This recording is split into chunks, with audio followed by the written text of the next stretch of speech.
They say that civilization is just a thin layer of ice over a deep, dark ocean of chaos.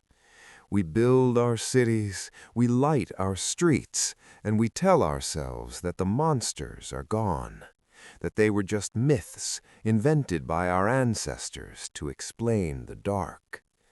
But some places remember. Welcome back to Aldadirin.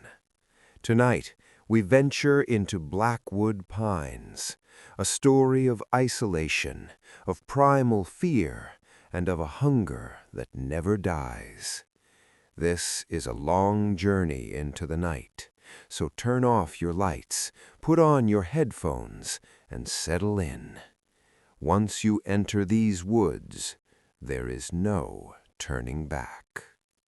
Mark didn't mean to be on Route 9. It was supposed to be a quick drive home, a simple transit from a life he was leaving behind in Boston to a fresh start in Ohio. But the interstate was gridlocked, a 3-car pileup that the radio said would take hours to clear.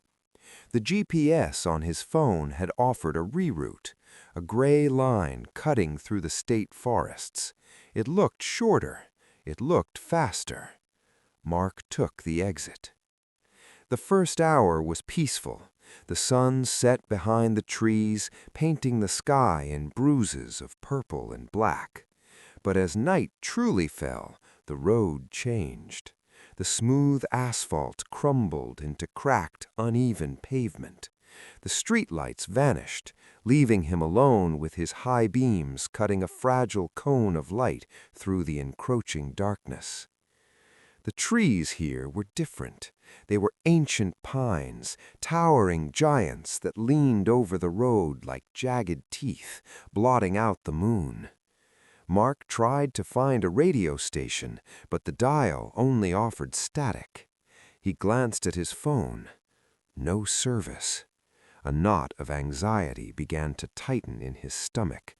He wasn't just offline, he felt disconnected from reality. That's when the fog rolled in. It didn't drift, it seemed to crawl out of the tree line, thick and white, swallowing the road ahead. Mark slowed down, his knuckles white on the steering wheel. The silence inside the car was deafening. He checked the odometer. He should have hit the next town 10 miles ago, but there was nothing. Just trees, just fog, just the endless winding road of Blackwood Pines. It happened in a split second. A shape, shadowy and large, darted across the road. Mark swerved. The car spun on the wet leaves. There was a sickening crunch as the front tire slammed into a hidden pothole, followed by the hiss of escaping air. The sedan skidded to a halt on the shoulder, dangerously close to a steep ditch. Mark sat there for a moment, his heart hammering against his ribs like a trapped bird. Just a deer, he whispered to himself. It was just a deer. He stepped out of the car. The cold air hit him instantly, smelling of wet earth, pine needles, and something else, something copper-like, like old pennies or dried blood.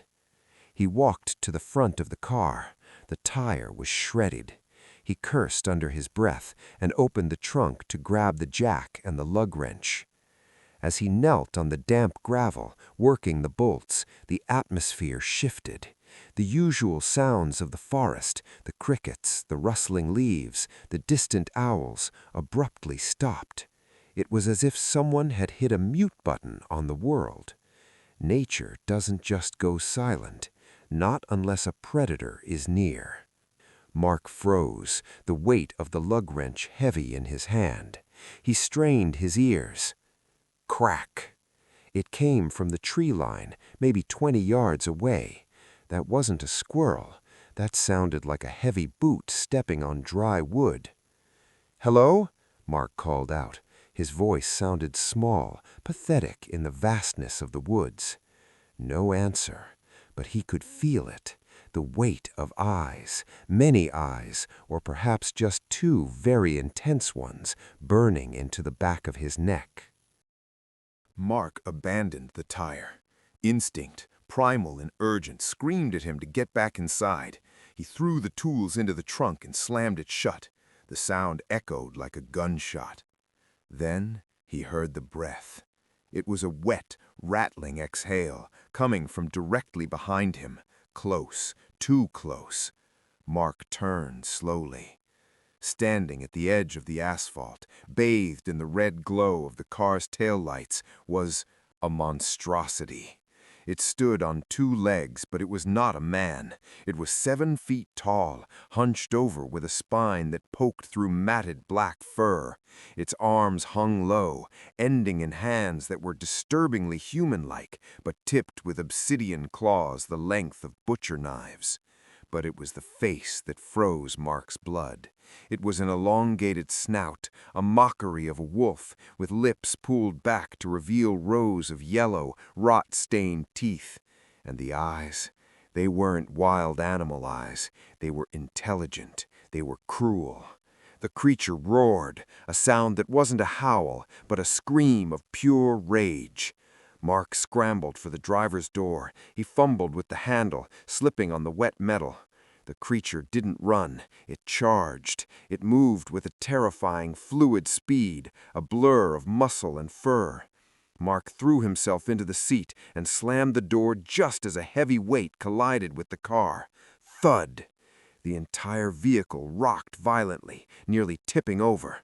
Mark locked the doors, his hands shaking so hard he dropped the keys. "Come on, come on!" he screamed, groping the floor mat. Outside, the scratching started. Scritch, scritch, screech. The sound of metal peeling away like paper. Mark looked up. The roof of the car was being dented inwards. A claw punctured through the steel, inches from his head, dripping thick saliva on the dashboard. The car was a coffin. Mark knew that if he stayed, he would be canned meat. He grabbed the flashlight from the glove box. With a surge of adrenaline, he kicked the passenger door open and rolled out into the ditch on the other side. He didn't look back. He ran. He ran blindly into the dense forest, the branches whipping his face, drawing blood. The ground was uneven, treacherous. He slipped, fell, scrambled up, and ran again. Behind him, he heard the car being torn apart, glass shattering, metal groaning, and then a sniff. The creature was tracking him. Mark found an old deer trail and followed it, lungs burning.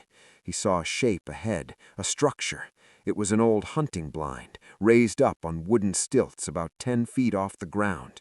It was a trap, but it was his only chance. He climbed the rotting wooden ladder, praying it would hold his weight. He pulled himself into the small wooden box and pulled the trapdoor shut, sitting on top of it. He turned off his flashlight. Darkness consumed him. Minutes felt like hours. Then he heard it, the heavy, rhythmic thud of paws circling the stilts below. Thump, thump, thump. The creature knew he was there. It wasn't rushing. It was savoring the hunt. Mark heard the wood creak below. The beast was testing the stilts. Then a low, guttural voice, not a bark, but a voice, drifted up through the floorboards. "I can smell your fear." It could speak. The realization broke Mark's mind. This wasn't an animal. It was a demon. The stilts shuddered. The creature slammed its massive body against the support beams. Once, twice, the old wood groaned in protest. Mark curled into a ball in the corner, clutching a rusty hunting knife he found on the floor, a useless toothpick against such a beast. With a deafening crack, one of the support legs gave way. The hunting blind tilted violently, sliding sideways. Mark tumbled, hitting the wall hard. The box crashed to the forest floor, splintering open. Mark lay in the wreckage, dazed, his leg twisted at an unnatural angle. He tried to crawl, dragging his broken body through the dirt. A shadow fell over him. He looked up. The creature towered above him, silhouetted against the moonlight. It wasn't in a rush anymore. It knelt down, almost gently. Its breath smelled of old meat and wet fur. The creature reached out a hand. A claw traced the line of Mark's jaw. Mark stared into those yellow eyes and saw something worse than hunger. He saw recognition. He saw a human soul trapped in a prison of flesh, driven mad by an eternal craving. The creature opened its jaws. The last thing Mark heard wasn't a roar. It was a whisper, soft and apologetic. "Join us." They found Mark's car 3 weeks later. The doors were ripped off, the interior shredded, but they never found Mark. Locals say if you drive through Blackwood Pines at night, you shouldn't stop for anything, not for a flat tire, not for a cry for help, because there are 2 beasts roaming the woods now, and they are always hungry. Thank you for listening to Aldadirin. If you survived this story, hit the like button and subscribe. Let us know in the comments, what would you do if your car broke down in the middle of nowhere? Sleep well, if you can.